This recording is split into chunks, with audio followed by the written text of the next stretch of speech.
I just wanted to start this morning with a bit of magic. Please do excuse us for having been a little bit tardy. I can see we've got people watching and we've kept you waiting a few minutes. I'm taking on some of Mr. M's style because he's usually a couple of minutes late. It's like 8:30, but actually starts at 8:33. But anyway, welcome, Ben. Welcome back. How are you? Yeah, you okay? Yeah, I'm well. How are you, Ben? You've just had your birthday, and we're in birthday season. It's mine next week. Of course, yeah. Are you a Sag as well? Are you in? Yeah. Yeah. Just no, I had a lovely time. It's been a very eventful, like emotionally Christmas, I think, just because it's triggered a lot of things, but loads of good times. I think it's just like strapping ourselves in, isn't it, for the ride? I think, and every time we do go through something. I know it's so cliche. You kind of want to throw up in like your spiritual mouth, but like a bit. But like it is something that you can think, oh yeah, you know, it is to grow, and I haven't dealt with that yet and stuff. So it's been really, overall really good. And obviously, I went Harry Potter World with you might have seen on Facebook. As obviously yes, did. I went Harry Potter World with my nephew, which is great, and that's some amazing time. So. It's just, I think what it is I feel like we're all, the thing, you know, when you raise, I hate the phrase raise your vibration, but we feel better and we move through things. I just think when things are down here that we haven't dealt with, the vibrational contrast just makes them seem 10 times worse than probably what they did before, if that makes sense. Absolutely. So before, we were like, oh, I can tolerate that, and now I can. Yeah. If that makes sense. I can't tolerate the feeling about them,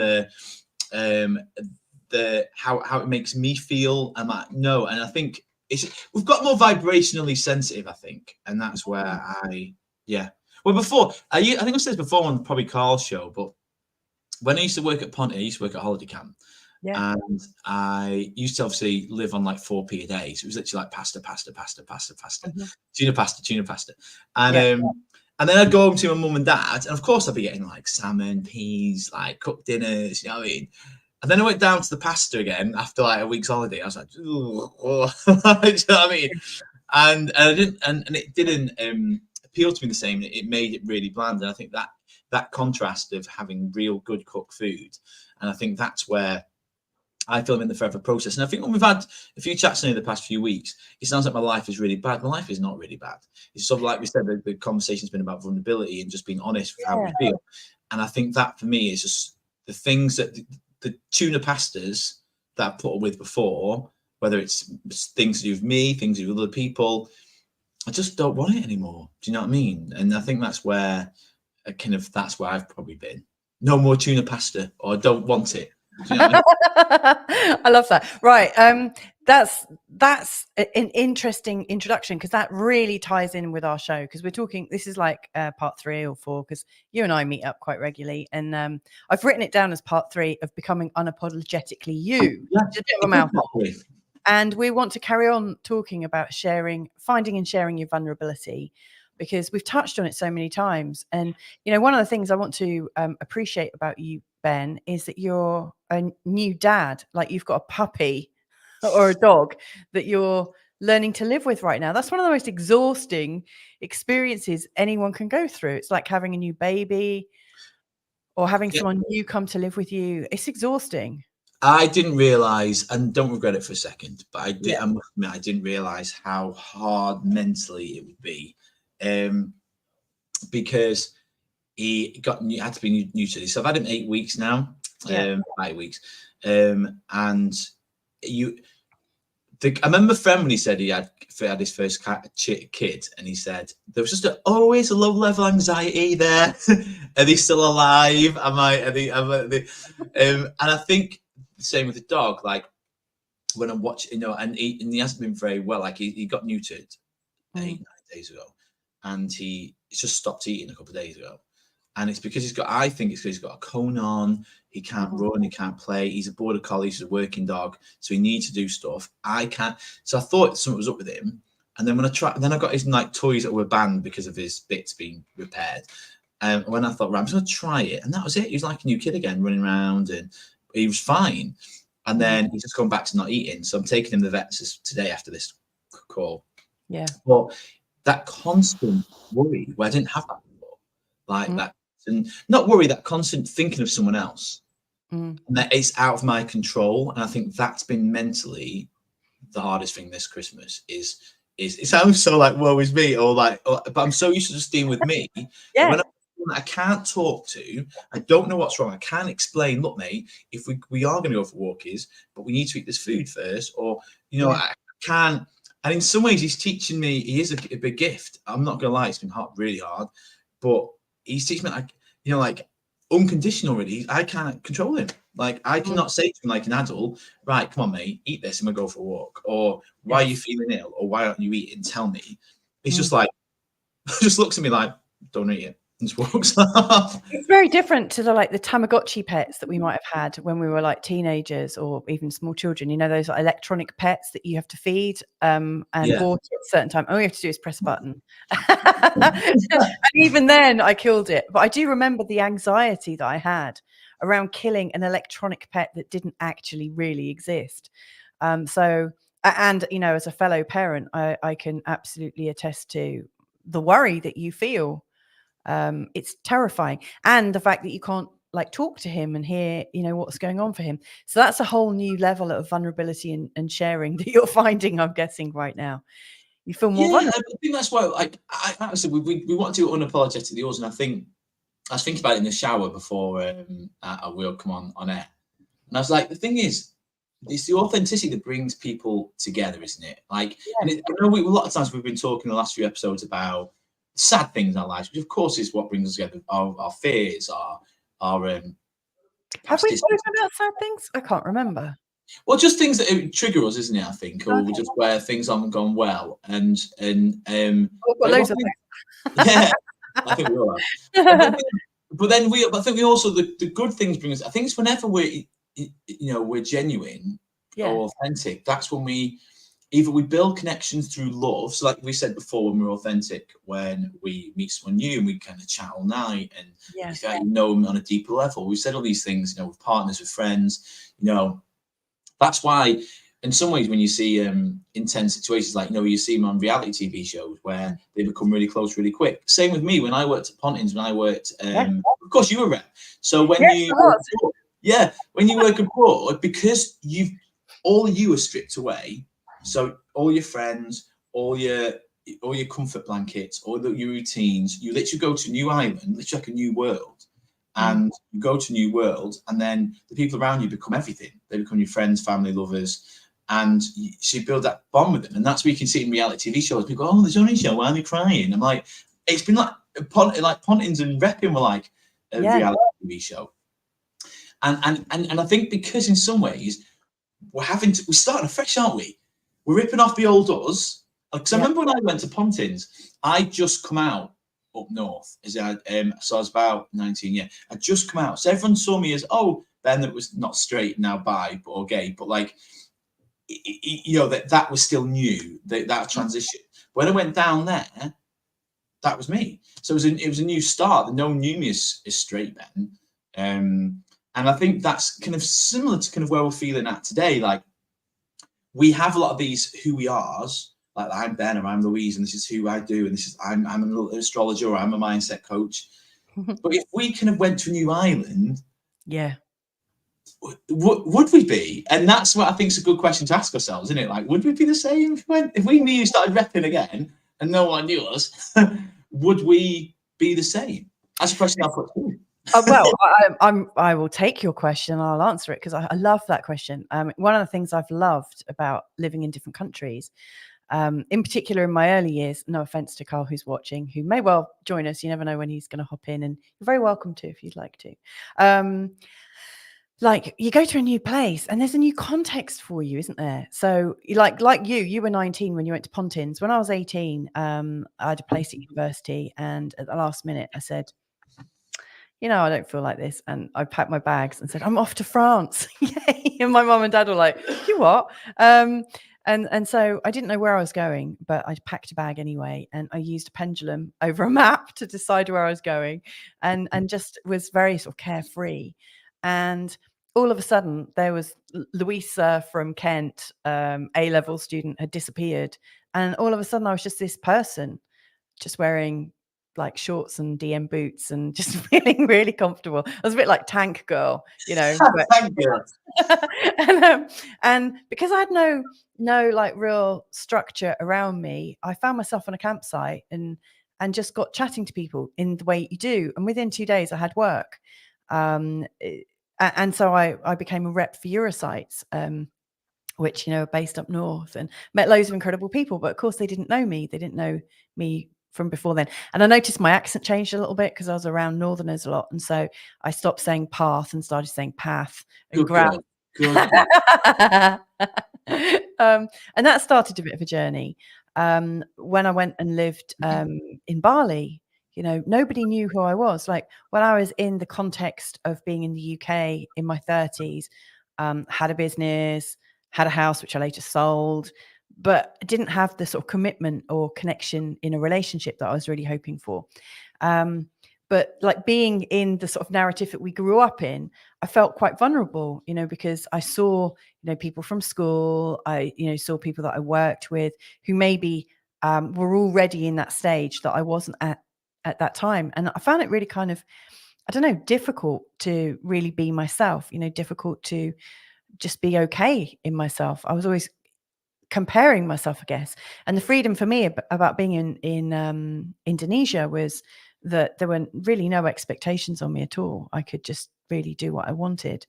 And I met lots of single people who were sort of my age and older, and lots of ex-professionals that were sort of wanting a break from life. And it was fantastic. And then the moment I went back to the UK, I felt like the weight of those expectations on me. But to be honest, I realize this now, is that expectation was on me in my own mind. No one was really putting that pressure on me. I mean, sure, people did ask, people who would say things like, oh, when are you going to get a husband and get kids? And, so every now and again you'd meet like an old uncle or something that would say, you're a good looking girl. Why aren't you settled down and blah, blah, blah.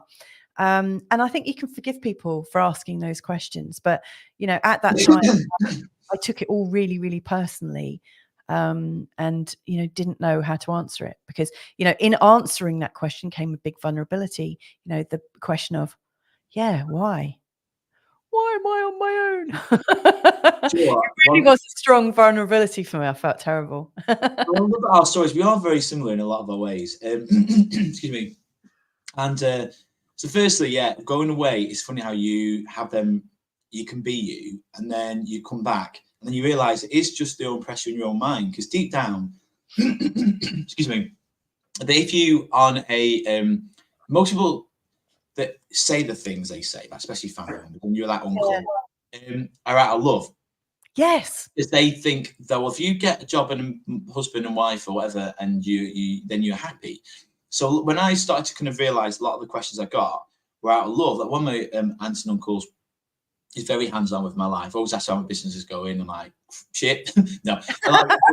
But because he's really interested, he cares. Yes. Like, I call him Uncle. I used to call him Uncle Knobhead because he from Peter Kay. There's a joke, and they say you've got an Uncle Knobhead that comes at the disco. All right, here we go. Like like your family comes across in his like white shoes and stuff. So I used to call him Uncle Knobhead. But I love him dearly. But it's exactly what you said. The idea of that vulnerability of kind of like, oh, it's in our heads. Like, and that's most people just want us to be happy. And so as they've seen me settle into kind of being Ben, like not being the normal routine, and then they kind of see that I'm kind of happy. So I get them questions less, but obviously when I was younger, and obviously times were slightly different. But the one that I get a lot, and again, we have to throw some on the table, every week we come. Like we did say this off air, didn't we? Like on one of the messages, like we have to kind of bring something to the table. Yeah. So for me, it's the thing of being single. Like, so I've been single most of my adult life, because I also just not bothered. Like I'm quite happy. I was quite happy not having one. And then when I started to go, oh well, why the people either I attract or I get with aren't very nice, or literally just pick up and drop, or they're not available. And then I thought, okay, this is when the spiritual side started to make more sense. Like, right, okay, this is down to me. I don't believe there's a God thwarting this. It's me. And that's on the spiritual path. That's when I started to really start to look at, well, okay, well, why would I not want it? And then things about my past, because like I think I've said before, I got bullied at school, but I don't want to keep bringing that up because everyone had a rough time. But I got bullied at school for being gay, and every day going to school, getting threats. I thought logically, well, after like 2-3 years of every day panicking about going to school, then getting it at school, and dreading school, that it's obviously imprinted a fear-based kind of system blueprint in me. So that's what I've been kind of been letting go with a lot of my adult life. But then it comes a point where I was kind of like, well, what else do I need to fucking do? Like, you know what I mean? Because there's people that are worse off than me. So sorry, I'm refilling this morning. Apologies. No, it's fine. The three of us, I can mute it. So I've just been for a run. So yeah, so like you look around and you kind of get that weird frustration, and probably you felt it similar when where you're like, well, hang on, they've got partners, yet they are dicks. They've done that. They're not going. I'm just being honest. You're like, well, they're not nice people. Yet that beautiful person stays with them. Yes. And then you're like, well, okay, I wouldn't say I'm Brad Pitt, but like, am I really that ugly that no one wants to be around me? Am I really that? So then it sends you on this kind of tailspin of what is wrong with me, really. Yes. So even now I'm still, and the thing is, there's been loads of like near misses, and I know on some level I do take responsibility that I've aborted it, but sometimes you kind of like, I don't know what else to do, like in that kind of sense. Now, that's just one aspect of my life. A lot of it is amazing. Like, there's no question. The kind of spiritual mindset stuff has changed my life for the better. So I'm not here to come to these shows and go like, suddenly confess everything is rubbish. It isn't. Yeah. We're here to be authentic, and sometimes I just question, like, what else do I need to do? Because I know we could say, oh, yes, there's a spiritual block. But there's other people that are in relationships that seem to be blocked AF, and they still seem to have. So that is probably where I'm at the moment. That's probably where I'm like questioning a lot and sitting with like, what am I blocking it with? Why is it not coming? Why, you know, if this is an attraction-based universe, which I do believe, because science, quantum physics backs that up so much, and it mixed with spirituality and religion, why is that not happened? So it's a weird one, really, for me with that one. That's why I'm probably at so many aspects of my life I've kind of sorted, and I feel like I kind of know where I'm at. This a bit less so. So yeah, that's my stay on the table. Bless you, Ben. And yeah, I've definitely been in all of those states that you've mentioned. Definitely. So to put my cards on the table, I had a significant relationship from the age of 20 to 31, and then I was single, and then I met Carl. I say single. I did like date a few people here and there for maybe 2 or 3 months, but I don't really consider them like boyfriends, you know, because you know, it's so kind of inconsequential. You know, I had friendship and I had connection for a short while, and sorry, I hope Carl's just choking. Okay.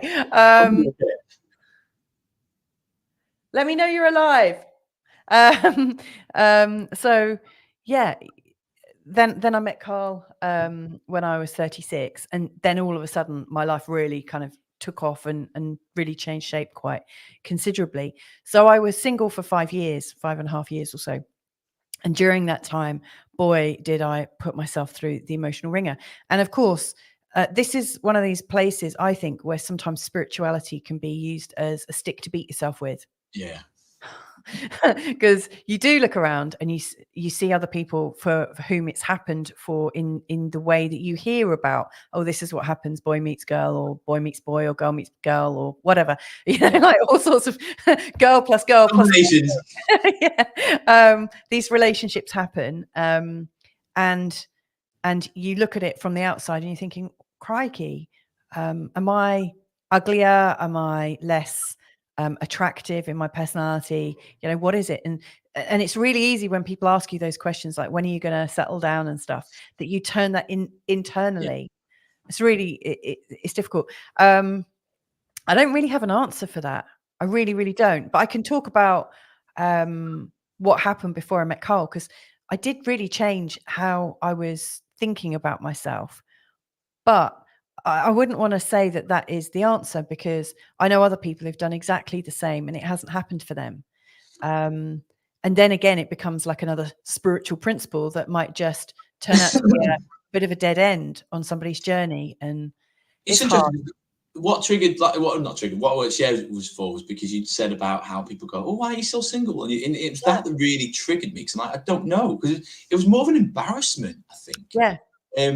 It wasn't I was bothered being single.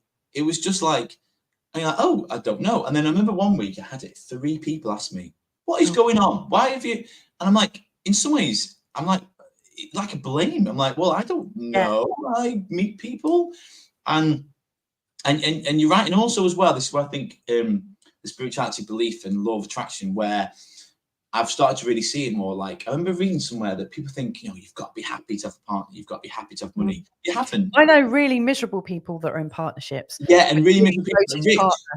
It comes down to beliefs, I think. I think it comes down to beliefs, that where you can be an absolute dick and attract loads of money. You can be an absolute dick and attract in a relationship. There's no question.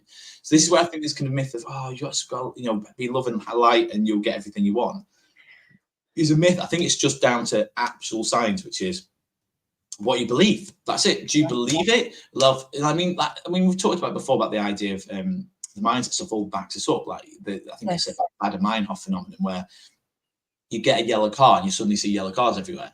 Is there more yellow cars? That's a big debate, but you see them more because your brain decides to see them. And that's belief. You believe there's more of these and you see them. And the same with good news, bad news, positivity, negativity, you see it more.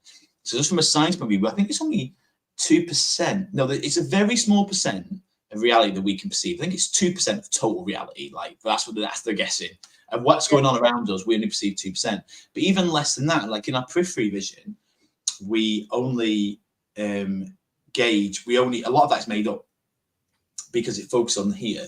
So that's why we sometimes see things in the periphery sometimes, or people that are kind of psycho tuned in feel something here, because we're less focused there, we're here, and our brain's fitting in the gaps. So it's things like that make me kind of really believe in belief and in that, because people say that's where mantras come from, then when they start to believe in certain things.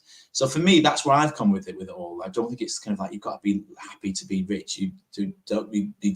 There's people that are really quite nasty with money and nasty in relationships. Yes. You know what I mean? But it's about belief, I think. And I think maybe from a spiritual point of view, we beat ourselves up with the stick of that, we should share, we shouldn't want for more than we get, and all this stuff. And we kind of live in this weird spiritual lack mentality of you know what I mean? And then maybe if we just believed more that and some people, the people that are very driven, I want this, I'm going to get it. When people say rich families stay rich because their siblings believe they deserve to be rich, so they attract. And there's no shame around it. I mean, I do really think shame and guilt and embarrassment come into it for sure. I can see we've got people watching and they're all really quiet today. Like, normally people are like, oh yeah, I've got this, I've got that. And what we're talking about here isn't necessarily just like not getting love when we want it, or being lonely. It could be, the job or the lifestyle or health, for instance. We can talk ourselves into bad health quite easily. I really do think that sometimes like the idea of being spiritual or and I don't even like that word because I don't. there's like so many. Let's just change that. Like, like the whole idea on consciousness, and when we're consciously creating our life and stuff, there's so many judgments put onto that consciousness. That it has to be shared, it has to be expanded, it has to be for the good of humanity, it has to be this, that, and the other. And I do notice that actually people that just know what they want and then get out of their own way, like they don't judge what they want, they just fix on it, they tend to get it. Like, for instance, like if you look at children, and small and animals as well, like your pets, they haven't yet learned to judge their behavior. Like, we put those judgments on them, and until they learn to listen to those judgments, they can't be really shamed up. And so, like a baby or a really small child, before it's learned to get shamed by its parents, it just reaches for what it wants. And it doesn't believe for one moment it's not going to get it. It just reaches, doesn't have any problems with it. But we get taught that we can't have what we want when we want it. And I think it's especially difficult for children that are really intuitive, really curious, possibly intelligent. Obviously, you and I are quite smart, I think. Not blowing smoke for us or anything. But people who are inquiring, want to know the mechanics of why, why can't I have this? And then you start learning about judgment. But then there are some kids that maybe get things slapped out of their hands and they don't question it. Or if someone says, oh yeah, this is bad or this is good, they don't question it. They just think, whatever. I noticed that some of the most, some people that have attracted the most of what they're looking for haven't questioned themselves out of receiving it. That they have to be a certain way before they can receive it, that they have to fulfill a criteria before they just do it. They just are, they know what they want and they're uncomplicated about it. And actually, I think a lot of us could do with uncomplicating ourselves a little bit. What you said then absolutely resonated. I think that's exactly what it is. You look at these big, and we're all kind of judging these big billionaires and whatnot. They just know what they want. They just know, and there's no shame in it. They just do it. And think about, we get, I'm not going to blame our past because you can get lost in that as well. Like, oh, yeah, you really can. 14 lifetimes ago, you know what I mean? But the idea of like, I know that when I was younger, I'm not like mum and dad whatsoever, that I was like inquisitive. I wanted everything. I wanted everything yesterday. And even though my mum used to say to me, I remember her saying, Ben, when he wants me, he goes and he always gets it. Like, if I really want something. So if I wanted a job, or wanted to do, if I were like you, when I travelled and wanted to travel, I'd go. I don't care what people thought. Oh, well, I didn't. It's not enough to not go. Yeah. Do you know what I mean? I'd still do it. And I think, and if you think about it, from when I was younger, I was always wanted everything. Mum said she had to strap me down into the pram because she couldn't leave me running around people's houses. Could be opening cupboards, which is what kind of who I am, like that kind of inquisitive, finding out what it is. So again, I'm not trying to like link it back to that, but you're absolutely right. I think it's a really great conversation in the sense of why can't we have what we want to have without the question of what's it doing for society, And I actually honestly think when we're doing something we love, it naturally uplifts everyone anyways. If you feel better, and then you're in a better place by doing something you love, but then it gets linked again, beaten by the spiritual stick of, oh yeah, but we should be grateful for what we got, or we should be share, don't want to take too much, there's other people that need it more, and all this kind of martyrdom about it. And actually, what if we just meant to live in an abundant reality? And actually, we're all kind of going, I'll suffer a little bit, right? And I'll suffer. I'll suffer for you, and then you suffer for me, and then the people that are really thriving, the people going, oh, look at those rich people, and actually, they're just doing what they've always done, and they just believe in it. Once if we believed that we could do that and we deserved it for no reason, rather than the absolute joy of doing what we want to do. And isn't that what the world probably needs? Because then we'll have more to give, but we kind of have this self-fulfilling prophecy of, well, I'll suffer, because we're spiritual. Or look at them up there, look at the Illuminati, look at them. And we're just giving all this power away. And I think all they know is the power of their minds. They just know and absolutely believe. Whether they're good or bad people is irrelevant. They just know. And I think maybe that's where we're at. one thing I'm quite sure of is they're probably pissing themselves, looking down at us and going, "Look at them and their complicated emotions and their guilt trips and their." Do you know what? I've said this. I don't want to get into the Illuminati discussion in really massively because I think it's a very deep dark. So, but what I'm thinking is, let's think logically, right? Yeah. And let's look at the truth. That kind of realm of like all these things that are going on behind the scenes, all these Illuminati symbols, right? Let's look at it logically. If they knew this, they know to make us disempowered, we've got to be fearful, angry, disjointed. And what does the Illuminati make us feel? All those things that, we're powerless. I think it's a double. It's not a psyops, whatever it is, but it's a double negative. They're trying to trick us up by making us negative. So I'm thinking, I don't care what's going on because I can't control it, and I just know that through all the science, through Joe Dispenza, this universe is bigger than the Illuminati. So even if there is some sort of powerful, I'm not giving them my power because that's what they want. These these secret societies, we should know what's going on. Oh, they're planning this. How many things have I heard scattered around the spiritual community that didn't happen? Yes. Trump was meant to win in 2020 and he didn't. All these different things. Oh, they're going to ding this and they're going to do that and they haven't. Yeah. Oh, COVID, we're going to be locked down forever. We weren't. Do you know what I mean? Yeah. And I'm thinking. Sorry, it's the dog stretching, making a noise. And that's what. So going back to this belief thing, I think we've just got to go.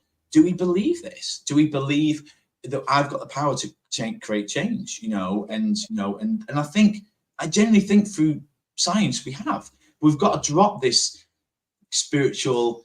Well, is it right? Oh, should I be grateful? Yes, we should be grateful. Of course, there's power in gratitude. But also, look at kids. I used it before. Kids don't go. They don't see a colouring, like all the pens and all the pet crayons, and they go, "Do you know what, Mummy? I'll just play with yellow. I'd be grateful for yellow. I'll just draw in yellow." They don't. They're yellow, green, blue, paint, glitter, and then they love it. And I think, isn't that entitled? They feel like it's there for them. Yeah, and they should. If we were in a reality where we create it through what science is proving now, what we see, what we want to see, we get back what we want, whether it's karma, whether it's law of attraction, the words are all irrelevant, they're all the same ink, different pen, then why can't we play with glitter, glue, yellow, red, green, blue? Why just because we're spiritual, we have to go, all right, I'll just colour with red. Just we're self-limiting our beliefs, self-limiting ourselves because we think that's what we should do when actually maybe it's what you said before, maybe it's the guilt and shame of living abundantly in this day. I mean that's the thing, like we've been taught that there is scarcity and that there's not enough for everyone, there's never enough, there's not enough water, there's not enough heat, there's not enough energy, that we're gonna have to ration, we're gonna have to do this, that and the other. But we've been taught that from word go. When I think of my parents, they grew up in times of rationing, their parents rationing things. And so like when I was growing up, if I didn't eat everything on my plate, I got a massive bollocking and I'd have to sit in front of that plate, sometimes for 2 or 3 hours until I ate every bit of cold, dry food on my plate.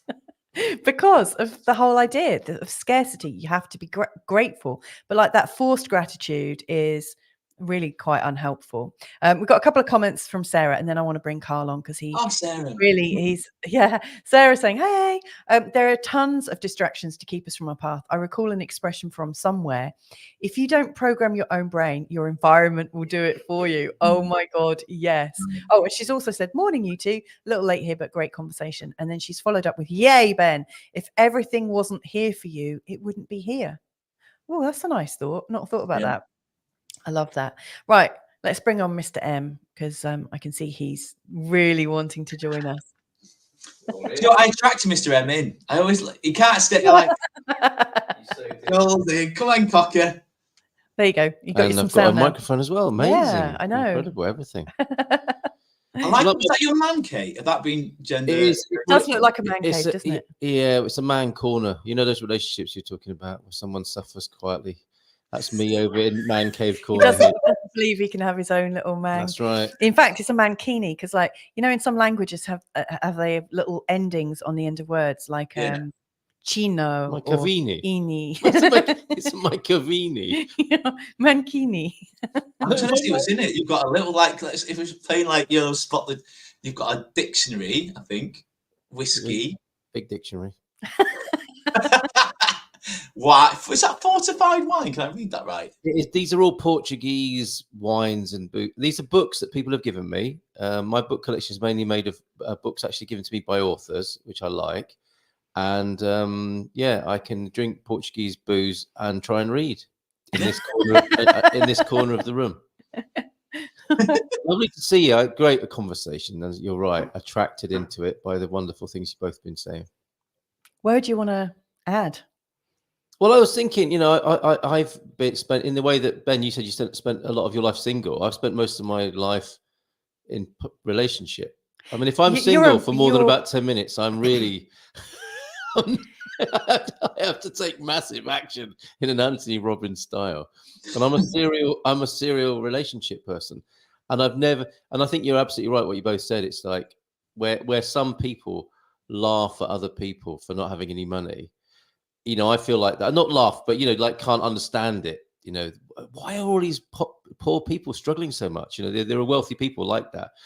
And I feel like that in relationship, you know, not that I feel especially gifted or anything, but I just I've never given these things a second thought, or my trauma and wiring or my negative wiring is not around relationship. And it could be, I mean, I have a lot of material I could work on to make me single if I wanted to. From family upbringing and stuff, but I never gave it a second thought. That's what I'm aware of. I just think, well, I'm just gonna have a relationship, and it just happened. Isn't that kind of what we're basically saying about how you're saying rich people lumping them together in like one rich lump? But like, if you just believe that that is the case, then like that's why you've gone from relationship to relationship, because you assume you're going to get one. Yeah, and they're not all been good. I'm not saying they've all been good. I was just about to say they haven't all been good, have they? You've had some interim ones. It's a bit like, you know, a wealthy person saying, well, all my businesses haven't been good. I've always had money, but I've never, you know, it hasn't always been enjoyable having money. It's just, if it's the water you swim in, you don't give it a second thought. Yeah. You don't know you're in the water, do you? It's like that, really. It's like being a fish. And where you've created scripts for struggle, they are really hard to unlearn, I think. I mean, it's not impossible. And that was the most probably profound thing that you've helped me access this morning, is what to do about that. Mm-hmm. Because I've been thinking a lot about this recently, you know, you know, bloody law of attraction, trying to get. I went on my first money course in. It's just so long ago. It's like I'm thinking I should have just carried on as I was, because I just did anyway. You know what I mean? It's like I was always going to do what I did about money, and no amount of pushing and shoving and going on courses and buying books. It might have helped a little bit, but I really don't think it's helped that much. I think it's 80-20 in a bad way. You know, 80% effort for 20% yield on positive affirmations and this, that, and the other. And I'm moving more and more towards, you know, this. You know, I mean, I think you both know I've got a preoccupation with, you know, the way of no thinking, or how thinking is primarily the problem for people. It's not what you think about, it's thinking at all. That I'm seeing that more and more. It's being in the world of thought that is the problem, not whether your thoughts are good or bad, or, you know, that very mechanism. I just was struggling to find an analogy for it this morning. And it's like being on thin ice and constantly saying, oh, I'm on thin ice. Oh, I'm on thin ice. Oh, I'm on thin ice. And we all know what happens when you stand on thin ice. It's like, well, get off the fucking ice and stop talking about it. Go stand somewhere else. Yeah. And that seems to be this whole, the phase we've gone through collectively, is we've been standing in the way of ourselves by having the conversation about the thing that is troubling us. Does that make sense? Yeah, because if you think about it, we're naturally, it's a really good point, Carl. If you think about it, we are naturally, without the face, we are naturally abundant. Yes, and exactly. That word has been muddied throughout the years. Abundance means but we are naturally abundant. It's only then our brain that comes in and goes, oh, and then we kind of filter it and we do all this thing to it. Yeah. But you're absolutely right. I found one of the greatest books I read in the past few years, and I still will.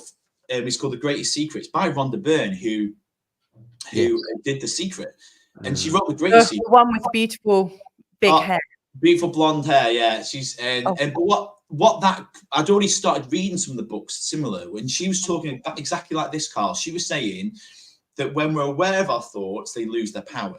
So when we're thinking and trying to logically like manifest by the course. Right, I'm going to sit here. I'm thinking that I'm going to think about money in abundance, and you know what I mean? And then what we're really doing is emphasizing that we're not, because what we're really saying is I'm not abundant. But what she's saying is, and there's Rupert Spira talks about it. Probably some of the things then, Carl, you probably already seen. But as we become aware and have no thinking, then we drop down into who we really are, into our heart, which is abundance, and then everything works out. Now, I think that's where I'm getting towards, and obviously not you ahead of me, it's not a competition, but like where I'm going, the less thoughts I have, the more I just enjoy the moment. And this is what we said, Louisa, going back to what we said about doing what we love, beginning and just forgetting about all this. Then we attract great stuff because we're in a great place, basically. So I think the law of attraction, we've gone on this big hero's journey with it, where we've gone, oh God, how do we get back? Right. And then what you were saying, Carl, I'll think my way, right? I'll think my way, thinking through it. And then we just get lost in, like we were saying about blaming myself for being single. And actually, if we just took a step back and just got back into our center and just stopped thinking, then we'd naturally be abundant, because that's who we are. And not just suddenly you won the lottery, or because we're in our center. That makes sense. That's what I'm guessing you're saying, Carl. It is absolutely right. I've got a couple of things I'd like to share that I've observed, and one of them, and it really ties in with the no thinking. And I love gardening, although it's not very obvious right now if you look at our garden. But in the part, and I quite like fermenting. So I've worked quite a lot with kombucha and kefir and all sorts of bacteria, probiotic bacteria, but also annual plants in particular. And if you plant a plant, you give it good soil, you water it, you give it the right environment, it is going to recreate itself over and over and over again. So that one plant is likely to have a seed head with at least 100 seeds, maybe thousands. And each of those seeds is going to most likely grow and thrive. You don't really need to do much. That plant isn't thinking about itself, I don't think. That plant is just being itself and doing its thing and dropping into abundance, and it's there. It's the same with the ferments. If I get the tea right, the temperature right, it's a nice mold-free environment, then the kombucha grows easily and effortlessly. Just does itself over and over again, the same as the kefir. But the moment me as a fermenter, I think, I'm wondering if it's black tea or organic free trade black tea that I need. When I start overthinking it goes really awful. Can I add something? Go on. You get the a post-it note and you write love on it and stick it on the fermenting jar. So I'm not knocking that, because we do know about that, don't we? But that's the power of programming water. Yeah, but, we know it's true. And we're also seeing a pattern here, aren't we, of like when you overthink, or you. It's actually not necessary. What's happening is, there's a whole. It's like I guess the not the hierarchy of needs, the emotional scale. Well, actually, I was going to talk about the hierarchy of needs. Right. Okay. Go on. What are you going to say? It looks like I'm trashing and bashing thinking, and I think that thinking is responsible for a hell of a lot of suffering, because that's how suffering occurs mainly, isn't it? Is through thought processes. Apart from real physical pain, most of the pain humanity feels is through its thought processes and the results of thinking. And clearly, you could credit thinking with some credit, and it's better than some other things in life, clearly. And it's not as helpful or functional as other faculties we've got. That's the point I'm making. That's what it comes out brash as like the way of. I've got a book, The Way of No Thinking, and Barry Long was, How to Stop Thinking. And these are very extreme versions of making the point, which then the danger is it becomes an ideology, it becomes a thought form. It's the thinking, and then then you've fallen through the thin ice immediately. So it's indicative and helpful to be sort of leaning into it, but then as soon as it becomes a thought and an ideology, and that's the conversation we seem to be having a lot recently, isn't it, about this spiritual and new age movement and what we've all been through as a big funny joke and adventure. That's the dance we're doing, isn't it? It's like, yes, we can see that putting love on a post-it note on some kefir might help it along its way, but also we know people who are some real miserable fucks who've got post-it notes with love written on, that they've stuck on various things around their house, because there's something else at work, isn't there, that's stopping the power of that occurring. I think that's where love life, love left. You know, the people that set the piss on their signs, love life, laugh. You know, the ones. Yeah. Because a lot of people that have them do not live life and laugh. I think that's where the piss take come from. Well, can you imagine it? You know, like I'm taking these signs back. They're bloody well, rubbish. yeah, but the thing is, they're in my downstairs toilet. Love life. Yeah, live laugh like it's miserable since I bought those signs. Well, the thing is, you're absolutely right. I think you said the dance is a perfect analogy that we realise when kids don't think, they just do. And I think it's a balance, isn't it? We need to think at certain points. We need the logical brain to go, I need to pick up some shopping. I need some batteries for the controller. So we need that. All that's happened in our culture is it's been celebrated. I think Russell Brand talked about this. You know, that aspect of us has been just pushed to the forefront. That part of our brain is kind of pushed to the forefront rather than the actual feeling. And that's where some of the authors I really like the Joe Dispenzas, Bruce Lipton's, all the things that go back to heart space, is when they say drop into your heart, which I know sounds, again, very cliche words, but I get what they mean. When you're just not thinking and just feeling, then things normally work out. And I think it's just our brain comes in like, oh yes, I need to do this. And like you said, Carl, where's my certificate? Where's my certificate in fixing life? One of you mentioned surrender earlier, and you know, before I met Carl, actually, I'd gone into this place of surrender, and initially it was like, well, screw you all. If you don't want me, right, fine, I'm zipping up, you know, like any potential, you know. So I kind of went into resistance. I went into, right, that's it, I'm done with men, full stop, blah, blah, blah. I'm not open to love anymore. But actually what happened after that was I actually surrendered because there were a couple of things that I think are significant. One of them, I actually, in kind of giving up and letting go, there was a release of what I was hoping for. And I started to enjoy having a double bed to myself, and I started to get grateful for the space that I was in and the opportunity. And actually, when I met Carl, one of the first things that I almost resented was I didn't have a big bed to myself anymore, because I'd got really used to starfishing like a 2-year-old might. But you know how they take up all the room. But there was another thing I watched, and you've probably seen this, in fact, Ben, because TED Talks were really, really popular, weren't they, when they first came out? And I watched pretty much everyone I could get my hands on or see. But I was really taken by the TED Talk by Brené Brown. And she spoke about vulnerability. And the thing that really, and I listened to it before I met Carl, and one thing that really came out was there were some people who, you know, when they felt the shame of what wasn't working in their life, they didn't carry it on their own. And then I thought about the sort of closest relationship that I'd had really with anyone that had everything that I wanted, and it seemed to come easy to, and that's my sister. So bless her. And she didn't even know that I was like in this process and using her in my head. But, you know, my sister appeared to, you know, meet her partner. She always had loads of friends coming around. She conceived and had children very easily. So she's a married mum of 4, and she's just surrounded by a community. But one thing that I noticed, you know, after watching Brené Brown, was when my sister failed at something, or, you know, calling it failure, you know, when something didn't work out in the way that she wanted, she didn't go off on her own and sob on her own or deal with it on her own, whilst at the same time pretending that she was all right. She wailed and howled, and all of her friends came to her rescue. She was unafraid to be completely bereft and lost and completely vulnerable, completely open to be seeing, like totally raw.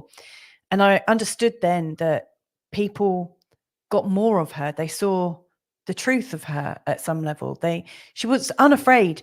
And I pondered it for quite a while, because I realized that I've never been like that. I've been, you know, like, it's all right sharing all these stories right now, but I mean, they're all stuff that's happened in the past.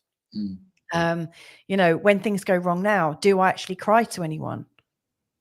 Really, I process it mainly on my own. I don't like the energy of asking for help, whereas my sister will actively ask for help anytime she needs it. And so I think she gets help because it's almost like, and I heard this from another podcast recently, that, you know, that there's this lovely flow of life, and with flow comes bad experiences and good experiences, which we judge as good and bad. But for people who just don't put up any resistance to the bad stuff, you know, that they're open to the bad and the good as outcomes, they tend to have a much better flow. So I realize I've had boundaries and barriers throughout my whole life. So I only want to experience this, which is immense happiness and a relationship. And, you know, the falling out with a friend and this, that, and the other, I don't want to experience. So it's kind of stopped me from having lots of close friends. It stopped me from having a tribe of, you know, like my sister's got like loads of women around her and loads of friends and stuff. And it's a choice. And I realize I've shut some doors in trying to protect myself. But, you know, for the one great big win I could get from being open to it, I wonder what would happen if I was open to all the crap. How many more great things would happen? So my big learning, which I've, you know, I try and practice as much as I can, is to be more vulnerable, you know, is to do it more like my sister and not be ashamed. Because, and I think we've been shamed, you know, we've allowed. This is perfect story. And thanks for sharing that vulnerability, because just from a logical point of view, again, this is what we come back, what we get out, we get back. If we're not asking for help, so we could say, do that, self-love meditate, it's not taking this. Self-love meditation, fill my heart, blah, blah, blah. But the core of us, if we're not willing to ask for help to around us, then just think from a universal point of view. We're saying, no, don't give me help. I'm not going to ask for help. And then we're like mad we haven't got help. Then we're not asking for help. Yeah. We don't want help. And I think, do you know what? This is how I love these conversations dovetail. That's what I'm spotting and being aware of them patterns in me that I, similar to you, Louisa, where I don't ask for help. And I told you about that friend that she was the first person that I just. Yeah. I remember in the last show. I've retold you told that story yesterday. I was wow. talking about that on the Good Morning Portugal show yesterday. Well, that was she cracked me open for the first time where it was a real now. It's easy to talk about something 10 years ago, but in that moment, that was now. I just felt a failure now, and the thing is, this is what's beautiful about these conversations when we realize actually it's okay to ask for help and it's okay to have the ups and downs and everything, or being authentically us, because then we're saying to the universe, I'm open to help.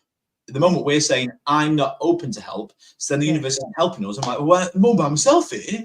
But then what you've said is just perfectly kind of what I feel as well, that kind of, because we want to do it ourselves and we kind of feel like we shouldn't ask for help, and people are going to judge us. And it's getting to the point, like we said, the rich people, again, clumping them all as a rich pile, but successful rich people, they don't care. They're like, I want to be rich, I want to have a good life. Cool.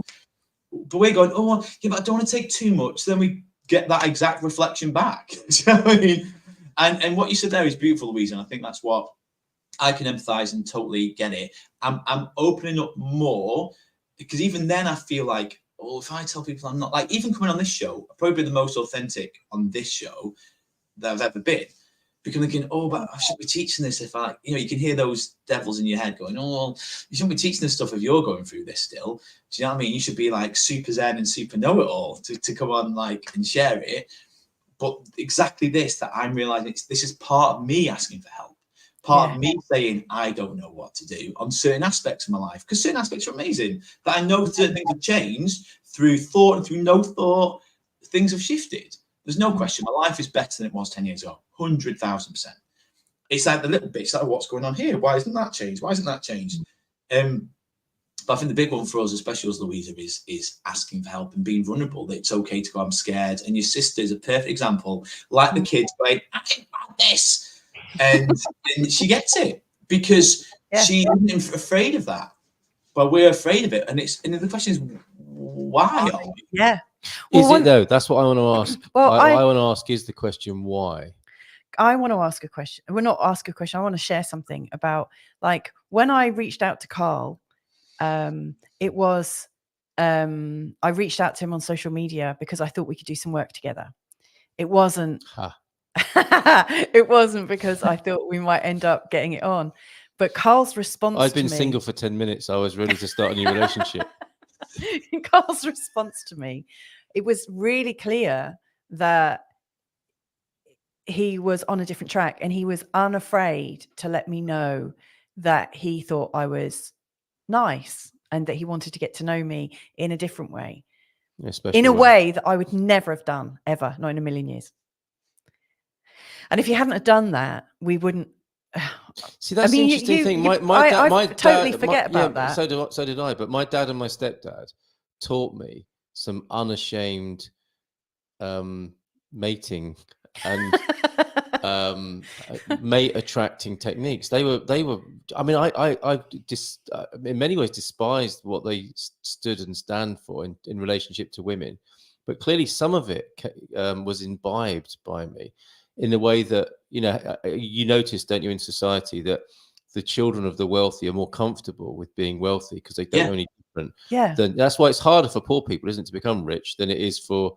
I mean, I know rich people can become poor because there's a different dynamic going on, but generally speaking, the entitlement is quite hereditary, isn't it? And I had a kind of, I think maybe I've got a hereditary relationship entitlement going on because of how my dad and stepdad talked all the time about women. You know, there was something just picked up in the ether that made me, I didn't think about it. That's it. It was instinctive and learned deeply rather than something I had to read a book about. Because once you start reading a book about something, you know you're not instinctive, don't you? Yeah. Well, you're a long way from home if you're reading a book about something. Yeah, going back to the kind of the in perfect word, entitlement. They feel that they should be rich. So you see, like, sons and daughters of rich people that then get these weird job offers of like, oh, can you come and do this? And you're like, but of course, because they've attracted, they assume they're going to be rich. The universe fills that void. Well, you're going to be rich then. Yeah. And you've with women, you feel comfortable with, oh, I'm going to get a woman. Like, it wasn't that you going like, I wanted to clarify it. You're not a massive player. I didn't get those kind of vibes, but he made himself vulnerable to my rejection. Yeah. Yeah. Well, that's that. And then going back to, it's interesting hearing your story. For me, guys, because the fear of being gay and the fear of homophobic attack or abuse, I was the opposite. I would never show people I liked them. And then because I was like, unless I 100% knew, then, and that's probably why the guys I've kind of had near misses with are either on the spectrum, so they've been with women, they are with women at the moment, and they're kind of like dabbling, or they because it's a safe experience for me to kind of go out and tell you, because you're safe. But I have the opposite, Carl. I didn't have that where I could ever felt comfortable. Like if I saw guys attractive, I would never be like, hey, until I 100% knew I was safe. You didn't grow up. How many guys I missed because you didn't grow up in a culture of gay entitlement, did you? Wow! You didn't grow up in a culture of gay entitlement. So I have other gay friends who just would think nothing of starting a gay relationship in 5 minutes' time with a stranger.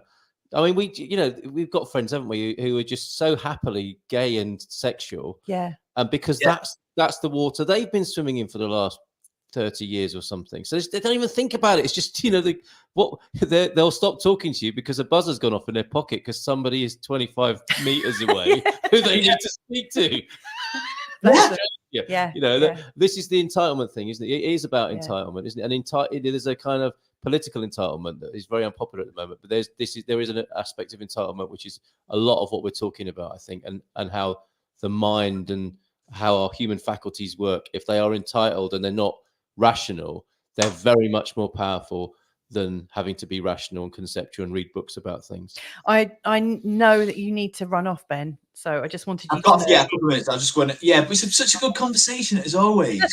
It's like part one, part. It's like the Harry Potter set. There's more than part two, but like and isn't it funny? I think the word that I feel like wrapping up with is perfect. It's entitlement. Because entitlement normally has this negative connotation of, oh, they're entitled.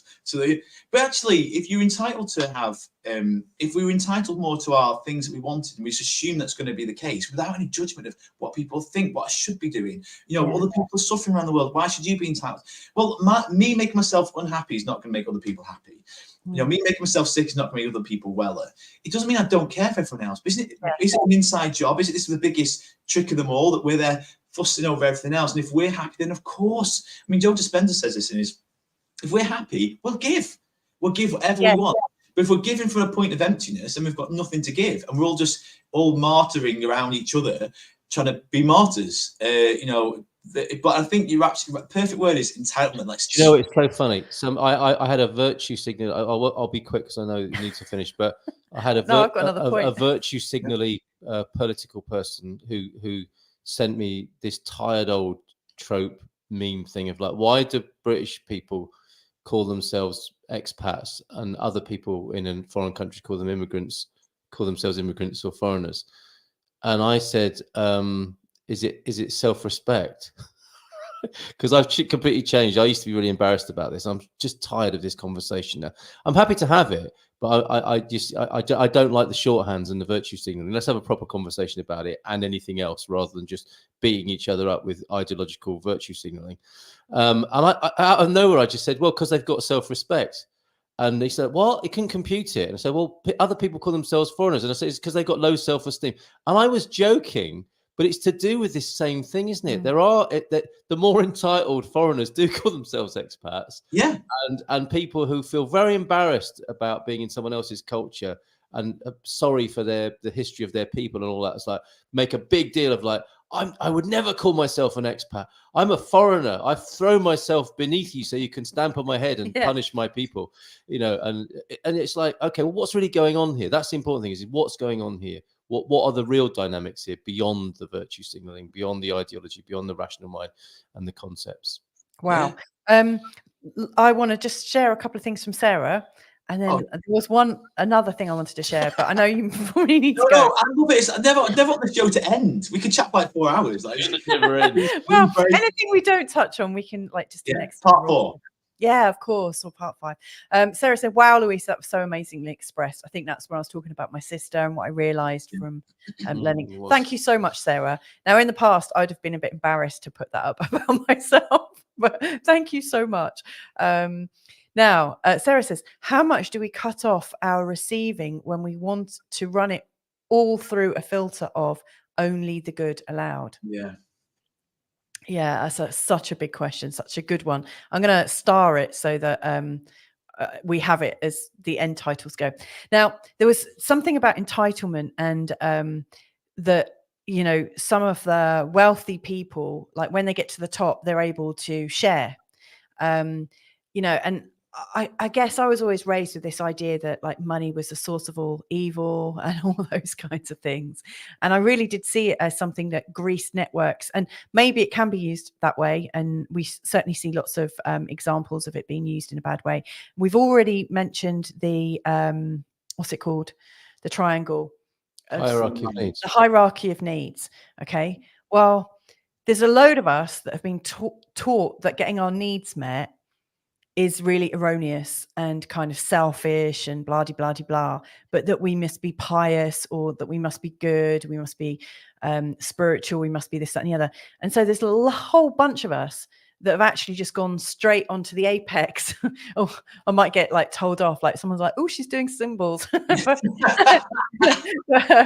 Like there's a whole bunch of people that get to the apex of the hierarchy of needs and focus there, but they've got none of the groundwork done. And I don't think you can, I think it's possible that you can get to the apex and then backfill. But I think it's really hard because you're doing it on really, really shaky ground. But if we were only taught to get our needs met and taught to get sensible jobs, in fact, probably most of our parents told us, just go and get a job in a bank and you'll be fine. And you can do your willy-nilly spiritual stuff on the side. And they were right. They were and right. At some level, they were right. It's true. Because we could have, you know, we could have got like a car and a house and gone on like 2.5 holidays every year and done certain things. But so many people have opted out because they wanted to have a life with that feeling of purpose. Not to say that you can't if you do that. But, you know, there's so many people, myself included, who've just been like, nah. Well, some would say you can't if you don't do that. Yeah.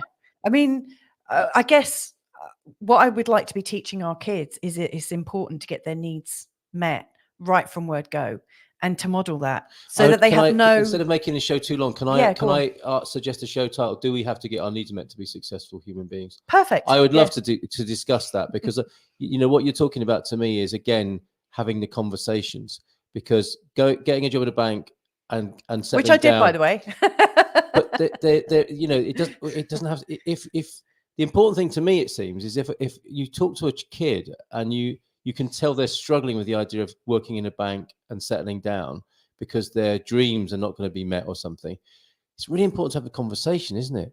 Because if it comes down to ideology and virtue signaling, you should do this. And if there's no conversation about it, that rebellious person hearing that will just go and do what they want and could completely just screw their life up, couldn't they? Or have an adventure. But just avoid in reaction. Yeah. If we help our children not to react, but to grow, I think lives lived from reaction are very dangerous and messy. Whereas lives lived in conversation and development and evolution are much more functional. And neither is, well, I mean, I think the former is better than the latter, and that's not going to stop either scenario happening. But I think that's what I would hope to see in our own parenting and the world is instead of talking less, talking more about what is ailing us. Truly. And that's where vulnerability and authenticity come in, isn't it? Exactly. And if everyone was on this and we taught this, then you could say, I feel really shit today, or I'm really upset about this, or that's really triggering me. And everyone could do that. And then you'd move through it so much faster, rather than like we were discussing before, Louisa, was, oh, well, I'll disclose things 10 years ago because it's not now. Do you know what I mean? And I think that if we learn to disclose now, and kids do that, I think kids did anyway. They just go, I feel like crap. I want to go out and play. They're not going, oh, I'll cut that in. I'll just express my frustrations from not going out to play from yesterday. You know, and I think that's what we're kind of getting. This is the kind of whole kind of idea of being authentically yours. But I think it's a good, I will have to go, but I think it's a good next show, part 4. Okay, and that'll be in the new year. But yes, I love that. Final thought from Sarah then. She's saying, yeah, and to keep that house, job, etc., all you have to do is give up your autonomy. There's a rebel. We see you, Sarah. we see you and we love your rebellious spirit. So anyway, thank you to everyone that's joined us today. Thank you, Ben. Thank you, Carl. Wow. What a great I've got a little palate cleanser, if I may. Go on. I've been working on memes. What do you think of this one? X teams up with Alexa Jones. Hey, Alexa Jones, did we really go to the moon? No! That's the whole conversation in itself, but we'll say that for another day. Well, thank you so much for lovely conversations as always. Yeah, well, thanks for joining us, Ben. We'll see you. We're going to do a Christmas show on the 22nd. Next Friday. It's more pagan than materialistic. Oh, it can be whatever you want it to be. It's just a hangout where we all have like fun and we don't like. It will be about the true spirit of Christmas, though. No, is it bollocks? It's just us pissing about. Okay? We're giving chocolate willies. That's the true spirit of Christmas. Chocolate willies, yeah. I want to be Mr. I want to be your Uncle Knobhead. There you go. You've got to wear white shoes and come in like this. I want a T-shirt. I do love him to bits. Yeah, of course. All right, lots of love, Ben. Take care. Bye. Bye. And thanks for joining us today. And hopefully we'll catch you very soon. In fact, on Friday, I'm joined by Sarah, and we're going to be talking about it's called Self on the Shelf. Oh, very good. Yeah. So we're going to talk about self, like the not self and the real self and the anti-self, and all the kinds of little difficulties we put ourselves in by not being who we are. Thanks, Josh. Josh, mate. Hello. It's so nice to see you. Sorry, I just pronounced your surname Kosh because of the way we pronounce an X in Portuguese. Josh, it's nice to see you. Absolutely. Maybe you'd like to come on and join us one day. But anyway, lots and lots of love to you wherever you are in the world, and hopefully we'll all catch up with you real soon. There's Sarah's question again to see you out. But anyway, lots of love. Bye for now. Mwah.